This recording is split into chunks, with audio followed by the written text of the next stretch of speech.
एक बहुत बड़ी खबर आ रही है और ये खबर सुनने के बाद पाकिस्तानियों के अंदर एक गमो गुस्सा है मलेशिया को लेकर। एक ऐसी खबर जिसने पूरी दुनिया में धूम मचाई हुई है कि मलेशिया के जो प्राइम मिनिस्टर है वो 3 दिन के दौरे पर भारत पहुंच चुके हैं और जिस तरह से प्राइम मिनिस्टर नरेंद्र मोदी ने प्यार की जफ्फी डालकर उनका स्वागत किया। ये जो वीडियोस हैं, ये जो क्लिप्स हैं वायरल। प्रधानमंत्री नरेंद्र मोदी जी नमस्कार। एंड प्रधानमंत्री नरेंद्र मोदी जी इज मेरे दोस्ती। Not only is Prime Minister, but is my brother. भाई एक के बाद एक खबर आ रही है भारत से और मुस्लिम उम्मा लीडर्स लैंड कर रहे हैं भारत में। मुस्लिम उम्मा के लीडर्स को लैंड करना चाहिए पाकिस्तान में, क्योंकि पाकिस्तान मुस्लिम उम्मा को हमेशा रिप्रेजेंट करता है। शलवार कमीज में जो बंदा है ना वो पाकिस्तानी है और पाकिस्तानी जो है ना वो अनपढ़, जाहिल, बेकार, भिखारी। अभी रिसेंटली इनके वीजे बंद हुए हैं क्योंकि पिछले दिनों जब ईद के दिन थे, रमजान मुबारक में और ईद उल अजहा के दिन थे, भिखारियों की भरमार लगी थी। क्या मलेशिया के वजीर आजम आए हुए थे और बड़े वादे वईद हुए हैं। नरेंद्र मोदी साहब हर रोज मुसलमान ममालिक के करीब आ रहे हैं। जिन ममालिक की पाकिस्तान के साथ अच्छी दोस्तियां होती थी या जो कश्मीर पे बोला करते थे, आज इंडिया और मलेशिया मिलकर चाइना का मुकाबला करना चाहते हैं। और बहुत सारे एक थिंक टैंक में भी ये बात की गई है और कहा गया। जय हिंद दोस्तों, मैं विजय और आप देख रहे हैं रिएक्शन। तो दोस्तों, मुस्लिम उम्मा की जितनी भी कंट्रीज है पाकिस्तान छोड़ के, सारी की सारी भारत के साथ अपने रिश्ते सुधारने में, अपने रिश्ते मजबूत करने में लगी हुई है। और जिसका उदाहरण यही है कि जो मलेशिया के प्राइम मिनिस्टर 3 दिन के दौरे पे भारत में आए थे, जिसमें उन्होंने कई सारे समझौते के ऊपर हस्ताक्षर किए। और जैसा कि आपने इंट्रो में देखा कि किस तरह उन्होंने अपनी स्पीच दी और उसमें कुछ लाइन जो है हिंदी में कही।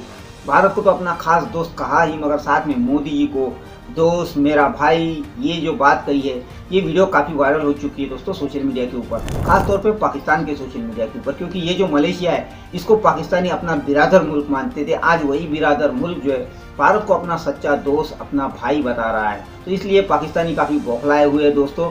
तो आज की वीडियो में हम यही देखेंगे कि ये जो मलेशिया के प्राइम मिनिस्टर ने जो स्पीच दी है उसके ऊपर पाकिस्तानियों का क्या कहना है। करते वीडियो को शुरू, मगर वीडियो शुरू करने से पहले जो व्यूअर्स हमारे चैनल पे पहली बार आए हैं उनसे रिक्वेस्ट करूंगा, प्लीज़ हमारे चैनल को सब्सक्राइब कीजिए, वीडियो को लाइक और शेयर जरूर कीजिए। चलिए करते हैं वीडियो शुरू।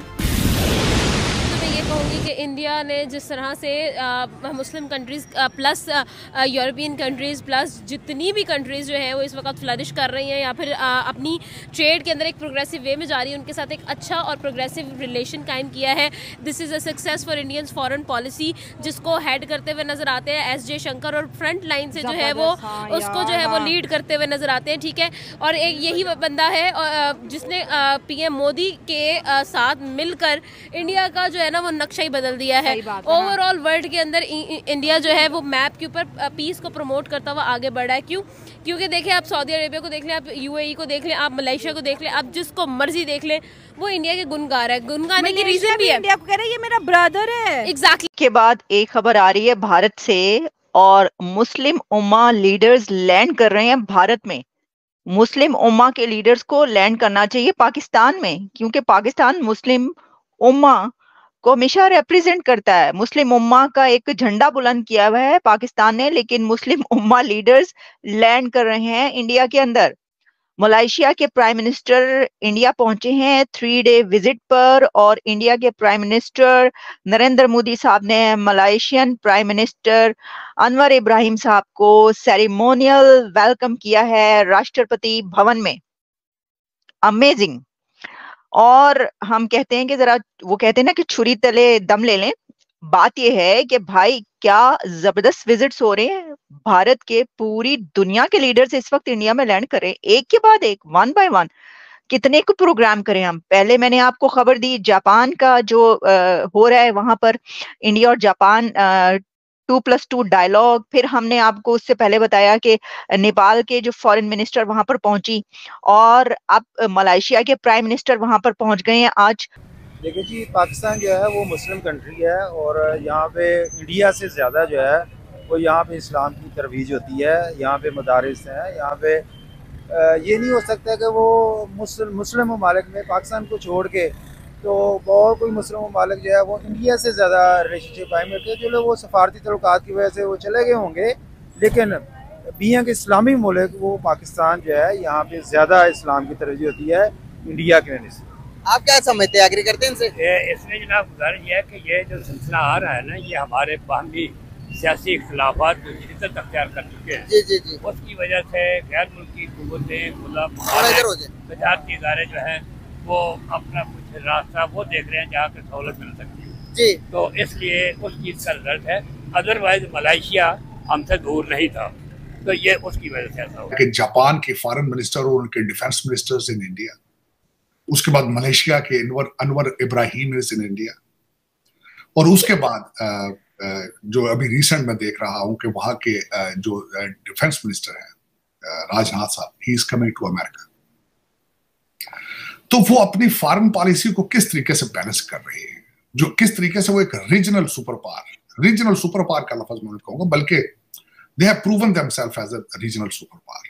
तो वो जिस तरीके से वो अपनी हर चीज बैलेंस कर रहे हैं, लेकिन उसकी सबसे बड़ी वजह ये है कि वो फाइनेंशियली इंडिपेंडेंट है, किसी के ऊपर डिपेंड नहीं कर रहे। दूसरा उनका जो डायस्पोरा है, मैंने उनको डायस्पोरा कहना छोड़ दिया है, टेक्नोक्रेट्स कहता हूं। उनके टेक्नोक्रेट्स पूरी दुनिया के ऊपर जाके अपना नाम बनवा रहे हैं। आप दुनिया का कोई कंट्री देख लें जहां पे इंडियन टेक्नोक्रेट मौजूद नहीं है। आर्टिफिशियल इंटेलिजेंस के ऊपर उनकी मास्टरी या फ्यूचर में आएगी, वो एक नया रंग दिखाएगी, वे भी आपको देखने वाली बात है। इंडिया की प्रायोरिटीज में आप देख ले, आईटी है, इनका जो पॉलिटिक्स देखो, इस सवाल से मसले उधर भी है बहुत सारे, लेकिन इंडिया अगर उनको बुला रहे है और या मलेशिया जा रहे हैं तो इन पे हमारे जो अफेयर्स है इंडिया के साथ, वो भी अमल दखल इसमें बहुत बड़ा रोल प्ले कर रहा है ना, क्योंकि हमारे अफेयर कैसे, और इनको हमें कम से कम ये जो ट्रेड होना चाहिए, रिलेशन होना चाहिए, तो फिर आपको बुला सकते हैं, आपका डिप्लोमेसी होना चाहिए। जब डिप्लोमेसी नहीं होगी तो इसमें मुझे नहीं ख्याल कि फिर मतलब वो जो पर्सनल राइवलरी जो होती है ना दोनों मुल्कों के बीच में, इसका बहुत बड़ा अमल दखल हो सकता है इस हवाले से। तो अगर हम अपने वो ताल्लुकात ठीक कर ले, ताकि इनके हमारा भी फायदा होगा और उनका भी फायदा होगा। वो सर ये बात इनसे भी जरा कंटिन्यू करेंगे। जैसे इन्होंने कहा कि मलेशिया के इस्लामिक मुल्क है, वो इंडिया में जाके बैठ रहा है, उन्होंने एक बड़ी स्टेटमेंट आज बोली कि इंडिया जो है ना एक ब्रदरली नेशन है, हमें भी जाना चाहिए ऐसी समिट्स में, दुनिया की नज़र में हमारा नाम भी होना चाहिए, लेकिन हम नहीं दिख रहे कहीं पे भी, हमें नहीं बुला रहे इंडिया। देखो बात तो ये है कि हमें जाना चाहिए और हम जाएंगे भी सही अगर कोई बुलाए। हाँ। बात तो ये है कि वो हमें बुला नहीं रहे ना, यही अब देखिए जो मलेशिया के हैं ये काउंटर पार्ट अनवर इब्राहिम, वो उनसे मिले हैं दिल्ली में राष्ट्रपति भवन में, और ऑफिशियल एक सेरेमनी जो हुई है उसमें जॉइंट स्टेटमेंट भी सामने आई है जिसमें नरेंद्र मोदी साहब ने उनको वेलकम किया है, और इसके अंदर डिजिटल टेक्नोलॉजी से लेकर बहुत सारी डील्स हैं जो इंडिया और मलेशिया के दरमियान होने लगी हैं। तो पाकिस्तान कहाँ है? वो इसलिए कि पाकिस्तान, देखें मुस्लिम उम्मा की जब आप बात करते हैं तो पाकिस्तान तो इस तरह हमें नजर आता है कि सारी मुस्लिम उम्मा के लीडर हैं वो।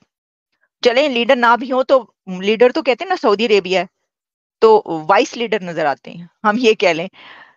लेकिन जो मलेशिया, उसके लीडर वहां पर उतर रहे हैं। वैसे तो मैं देख रही थी मलेशिया की जो मुस्लिम आबादी है 63-64% है, बाकी और बहुत सारी वहां पर माइनॉरिटीज मौजूद हैं, हिंदूज हैं, बुद्धिज्म वहां पर है। लेकिन मलेशिया को तो पाकिस्तान इसी तरह समझता है कि ये तो अपना भाई है क्योंकि मुस्लिम कंट्री है। तो इसका मतलब ये हुआ कि मुस्लिम कंट्रीज भी जो है बहुत दूर है आपसे। अमेरिका का सिटिंग प्रेसिडेंट एक सुपर पावर का एक लफ्ज भी नहीं लिख सकता जब तक उसको एक इंडियन टेक्नोक्रेट गाइड ना करे। तो आप इस चीज से अंदाजा लगा लें कि उनका दुनिया में इन्फ्लुएंस क्या है। कल उन्होंने खैर जो बात की, जिस तरीके से मैंने भी उनकी स्टेटमेंट पढ़ी है कि उन्होंने पाकिस्तान को पे फिर उन्होंने कहा है कि वहां पे अलकायदा, दाइश, आईसिस, लश्कर तैयबा, जैश ए मोहम्मद, सारी एलिगेशंस फिर लगाई हैं, और वाकई ही पिछले 6 महीनों में काफी अटैक कश्मीर वाले साइड से आए हैं। मैं अब सरप्राइज कि उसके ऊपर कुछ ज्यादा रिएक्शन नहीं था भारत की तरफ से। आज मलेशिया ने 2 लाख टन वाइट चावलों का भी ऑर्डर इंडिया को दिया, कोई डिफेंस का ऑर्डर दे रहा है, कोई क्या दे रहा है। सर वहाँ पर एक रौनकें लगी हुई हैं, एक फ्लाइट आ रही है, दूसरी आ रही है, इसका वजीर आजम, इसका प्राइम मिनिस्टर, पूरी दुनिया की नज़र में वो आ रहे हैं। इसकी सबसे बड़ी वजह यह है कि हम जज्बात, हमारी जो जज्बाती काम है ना, जज्बाती बातें, हम इन चीज़ों से नहीं निकलते। इसमें अवाम की कसूर नहीं है, अवाम का इतना कसूर है क्योंकि उनको अवेयरनेस नहीं है इस चीज़ का। अब इससे हमने इस तरीके से निकलना है कि अवाम में अवेयरनेस लाना है, ताकि जंगों से, फसाद से कुछ नहीं बनता। वरना देखे वज़ीरिस्तान को देखो, बलूचिस्तान को देखो, बाकी इराक को देखो, और भी बहुत, Syria, Yemen, even Russia, Ukraine को देख, इनको देख लो। जंग में बिल्कुल कोई भी मतलब फ़ायदा नहीं है, और हमने जाना है ट्रेड पे फोकस करना है, ताकि हमारी जो आम आवाम की जो ज़िंदगी है उनको बेहतर करना है। इतनी बड़ी बेइज्जती। तो दोस्तों ये थी आज की वीडियो। और भाई ये जो मुस्लिम उम्मा वाली कंट्रीज है और जितने भी पाकिस्तान के मुस्लिम बिरादर है, सारे के सारे एक एक करके भारत के साथ अपने रिश्ते बना रहे हैं, रिश्तों को मजबूत कर रहे हैं, भारत के साथ ट्रेड बढ़ा रहे हैं पाकिस्तान छोड़ के। तो इस सब बातों से भाई पाकिस्तानियों को बहुत तकलीफ हो रही है दोस्तों।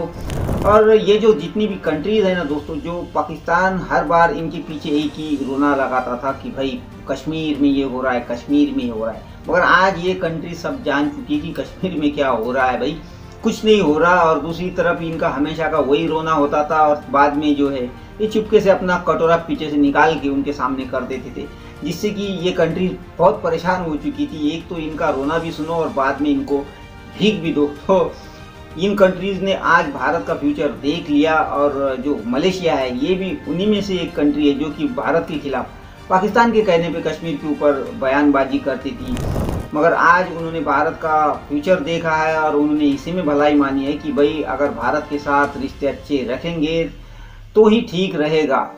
तो खैर दोस्तों, अब ये जो है पाकिस्तानी ये काफ़ी सोच में पड़ चुके हैं कि ये क्या हो रहा है। तो खैर दोस्तों ये थी आज की वीडियो, आशा करता हूँ आप सभी को अच्छी लगी होगी। तो चलिए चलते हैं, मिलते हैं अगली वीडियो में, तब तक के लिए जय हिंद।